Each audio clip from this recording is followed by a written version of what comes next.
ये बहराइच है, बालार की ऋषि थी कहा जाता है, भरों की राजधानी थी ये भी कहा जाता है। वर्तमान स्थिति ये है कि वो बहराइच है। बहराइच में यहाँ दरगाह है सालार जंग का, और यहाँ राजेश्वर सिंह है, किसान पीजी कॉलेज के इतिहास के विभागाध्यक्ष थे। आपको लगता है कि इस बार मेला हो पाएगा? संभल की घटनाओं से लेकर के जोड़ा गया और वहाँ प्रशासन ने रोक दिया। भाई आम आदमी को क्या पता कि जिसके नाम पर आप मेला कर रहे हैं वो कोई महात्मा था कि डाकू था, कि लुटेरा था, आतंकी था। इन बातों का सामान्य लोगों से कुछ लेना देना नहीं है, और सामान्य लोगों के सहारे ही मेले लगते हैं। विशिष्ट लोगों के सहारे तो संक्षिप्त बैठते होती होंगी। मेला हमेशा सामान्य जन के सहारे लगते हैं, और पूर्वांचल से सबसे ज़्यादा लोग इस मेले में आते हैं, जहाँ के हमारे मुख्यमंत्री जी हैं। गोरखपुर बस्ती के सबसे ज़्यादा, हाँ, सबसे ज़्यादा लोग वहाँ से आते हैं। मोटी मोटा 450 से ज़्यादा डोलियाँ आती हैं पूरे प्रदेश, देश और नेपाल तक के से। इनको संभाल पाना आसान हो पाएगा अगर रोकते हैं? अब प्रशासन जो है अगर आमादा हो जाए, सरकार किसी बात के लिए आमादा हो जाए तो मुश्किल क्या है, कुछ भी आसान है। इतिहास में कुछ नज़ीर ऐसी हैं जहाँ पर ऐसी कोई घटना हुई? भाई पूरा इतिहास इन्हीं नज़ीरों से भरा हुआ है। भाई सूर्यकुंड को तोड़ करके आपने दरगाह बना ली, दरगाह मेला बराबर चलता रहा, ये अपने आप में नज़ीर है। जो शासन प्रशासन में होता है, जिसके हाथ में लाठी होती है, भैंस उसके साथ जाती है। मत्स्य न्याय तो बहुत कॉमन चीज़ है, नेचुरल जस्टिस है। अब मत्स्य न्याय को टालने के लिए ही तो ईश्वर से लेकर के लोकतंत्र तक की खोज आदमी ने किया कि आम आदमी को राहत मिले। अब थोड़ी बहुत मिल भी जाती है। तो जिसके हाथ में पावर है वो चाहे जो चाहे वो कर लेगा। ये सामाजिक अब मौका है या आर्थिक योगदान का अवसर होता है मेला? देखिए, कोई भी मेला जो होता है वो अर्थव्यवस्था पर भी प्रभाव डालता है। पहले आज की तरह की उपभोक्ता संस्कृति तो थी नहीं कि जगह जगह अब तो मोहल्लों में दुकान है। अभी आपको कोई चीज़ की आवश्यकता हो फ़ोन कर देंगे, सामान आ जाएगा बैठे बैठे। तो ये परिस्थिति पहले नहीं थी।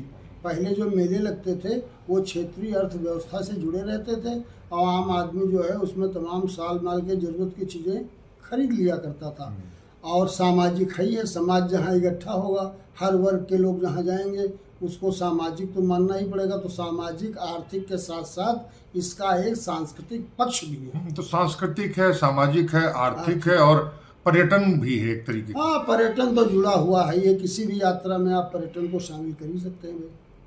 इनकी सांस्कृतिक आदान प्रदान का क्या असर देखते हैं आप? असर तो दिखेगा ही भाई। जो लोग साथ साथ रहेंगे तो सांस्कृतिक आदान प्रदान होगा। अब जैसे दो उदाहरण ले लीजिए। पर्दा प्रथा हमारे देश के प्राचीन इतिहास में नहीं थी। मुस्लिम समय में उन्होंने हमको या उनके कारण या उनके आतंक के कारण भारतीयों ने पर्दा प्रथा को अपनाया, और जातिवाद का जहर हमने उनको पिलाया। तो ये अच्छा और बुरा दोनों तरह का आदान प्रदान होता है, कोई उसका एक साइड नहीं है। उनसे उनके कारण से अगर हमने मजबूरी में ही सही पर्दा प्रथा अपनाया, तो संगत की वजह से उन्होंने मतलब जातिवाद भी खूब पनपा, उनके पास भी है। जाति आधार पर बहुत विभाजन है, जबकि शुरुआती दौर में ऐसा विभाजन नहीं था। केवल शिया सुन्नी तक का खेल नहीं रह गया है। अब वहाँ भी उनके पास भी ओबीसी और मोमिन अंसार और अपर क्लास शेख पठान, ये सब डिवीज़न उनके यहाँ भी है। वहाँ डोलियाँ आती हैं तकरीबन 450-500 के आसपास आते हैं। ये डोली क्या है? ये विवाह की डोलियाँ आती हैं, सब काल्पनिक है।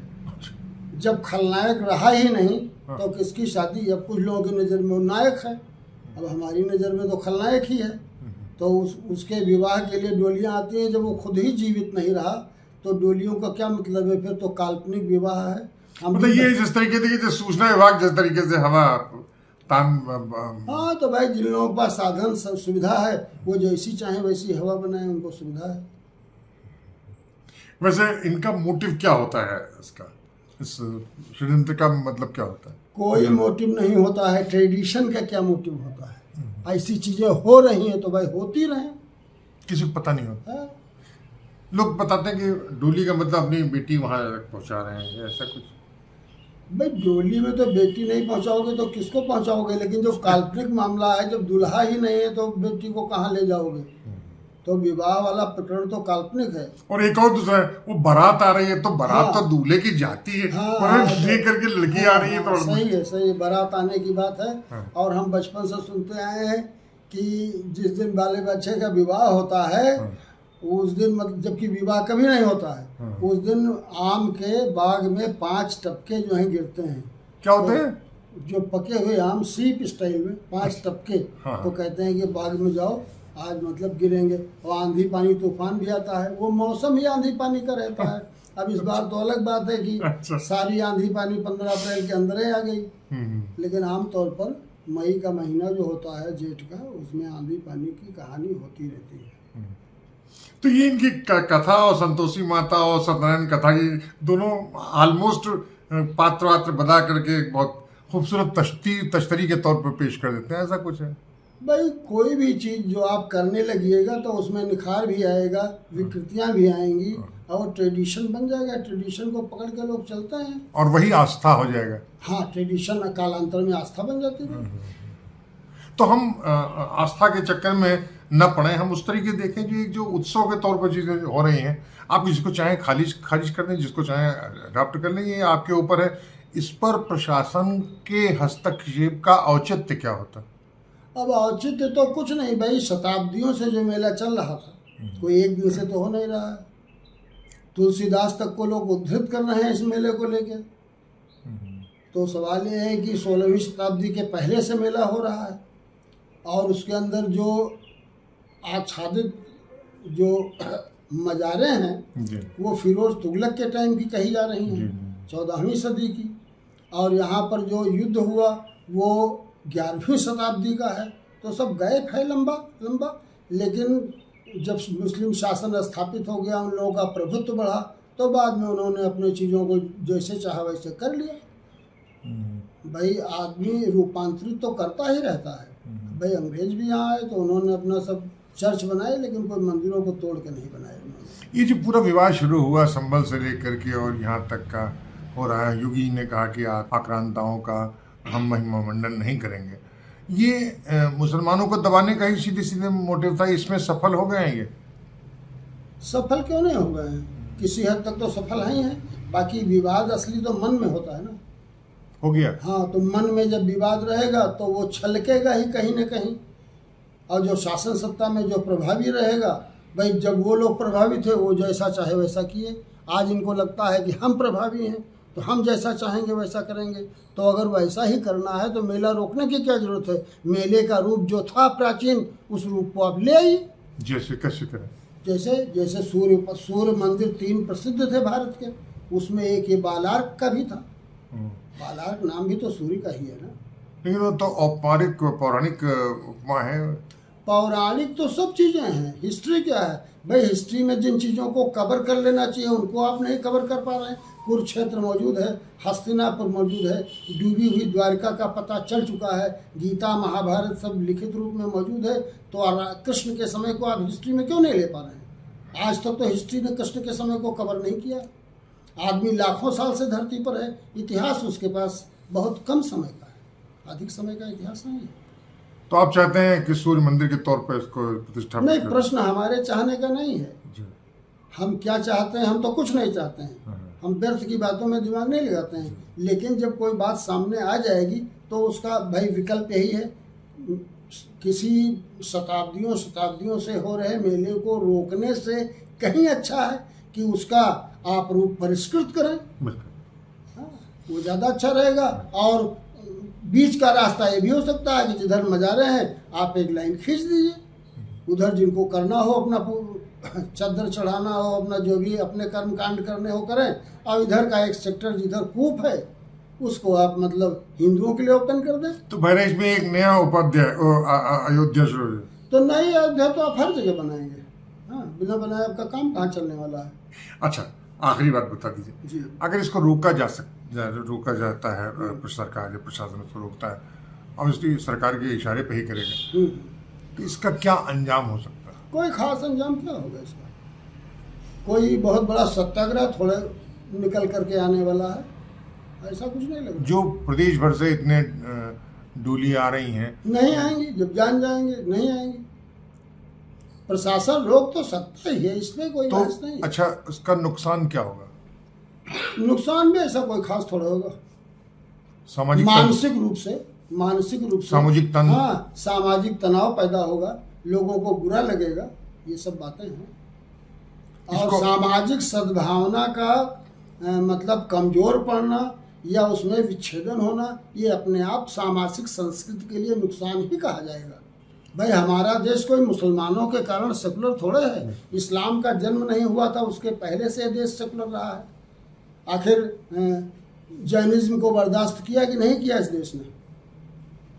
फिर बुद्ध आए, जैनियों के 24 तीर्थंकर हुए, बुद्ध रहे यहाँ, फिर कालांतर में यहाँ पर बहुत सब बातें आई। लेकिन सबसे बड़ी बात है कि जो नंगा जो साधु है दिगंबर, वो भी कह रहे हैं कि बहुत अच्छा खोदा है, बहुत अच्छा किया है। ये क्या है? ये उनका धार्मिक स्खलन है, वैचारिक स्खलन है? ये नहीं, उनके एक तीर्थंकर का स्थान बहराइच भी है, भगवान शंभुनाथ का। अनारकली झील पर उनके तपश्चर्या की बातें कही जाती हैं, तो भगवान शंभुनाथ से जुड़ा हुआ, उनके एक तीर्थंकर से जुड़ा हुआ बहराइच सही है। तो वो क्या कहते हैं क्या नहीं कहते हैं मुझे नहीं पता है, लेकिन हमारी दृष्टि में तो वही है कि है पेड़ की जड़ तो एक, वही हर मजहब डाली डाली है। जिसको सनातन और हिंदुत्व या हमारी दृष्टि से सही शब्द वैदिक धर्म जो है, उसके महावृक्ष की शाखाएं हैं सब। तो बुद्ध भी आ जाएंगे कि भाई हम भी तो कहे, बुद्धिस्ट तो कह ही रहे हैं क्या हमारा कब्जा किए हो तुम, ये तो कह ही रहे हैं। तो पहले को मांग रहे हैं कि इसमें कब्जा किए हो, हटाओ तुम। तो पहले बहराइच को ठीक से खोद लिया जाए। मैं इस पक्ष में नहीं हूँ कि हमारा देश खोदा जाए, मैं पाटने के पक्ष में ज़्यादा हूँ। जो गड्ढे हैं उनको पाटना चाहिए। तो सवाल ये नहीं है कि गाजी का दरगाह का मेला चलेगा या नहीं लगेगा, ये भी विवाद नहीं है कि वहाँ बवाल होगा कि नहीं होगा। लेकिन इतना ज़रूर है कि उस विद्वेष का अंकुरण ज़बरदस्त तरीके से हो गया है, जिसको सत्ता उसको जोड़ना चाहती थी, और उसमें योगी पूरी तरह से सहमत है। विद्वेष अगर आप पैदा करना चाहोगे तो एक आम आदमी का विद्वेष जो है उसका क्षेत्र सीमित होता है, लेकिन शासन प्रशासन अगर उसमें शिरकत करे, शामिल हो जाए, तो विद्वेष का रूप बहुत बड़ा हो जाता है। और विद्वेष किसी भी किस्म का अच्छा नहीं होता। पढ़ा लिखा आदमी इसको कभी नहीं कहेगा कि विद्वेष कोई अच्छी चीज। श्रेष्ठ स्मृतियों में जो उसमें रामचंद्र शुक्ल जी का, हाँ, आचार्य शुक्ल की, उसमें वो सेंटेंस उन्होंने लिखा था जिसमें पूरे मुगल हिस्ट्री को 2 सेंटेंस में उन्होंने समेट लिया है। लोहा हाथ में लेकर दिल्ली पर अधिकार करने वाले लोहा बजाते हुए दिल्ली से निकले। अब लोहा बजाते हुए दिल्ली से निकले, ये बहादुर शाह जफर की तरफ संकेत है, और लोहा हाथ में लेकर दिल्ली पर अधिकार करने वाले बाबर के लिए। लेकिन मुगलों का वो हाल नहीं रहा है जो पहले के लोगों का रहा है। शुरुआती दौर में जो लोग आए वो यहाँ की समृद्धि से प्रभावित होकर के लूट फातिया करने आए और चले गए। और सिंध तो 7वीं शताब्दी में ही निकल गया भारत से। 500 साल की चेतावनी के बाद भी यहाँ के नरेशों ने क्या किया? अगर वो आपसी ईर्ष्या द्वेष से मुक्त हो पाए होते और संगठित रहे होते आपस में, तो बाहर से मुट्ठी भर लोग आए, वो कुत्ता फौज पकड़ लेकर, सही बात, कभी भी सफल न हो पाते। ये आपसी विद्वेष की वजह से एक आदमी का सिर फटा तो दूसरे को मजा आया, उसने नहीं सोचा कि अगले सिर का बारी हमारी भी हो सकती है। तो ये हैं डॉक्टर राजेश्वर सिंह जी, किसान पीजी कॉलेज के इतिहास के हेड ऑफ डिपार्टमेंट रह चुके हैं और विचारक के तौर पर भी हैं।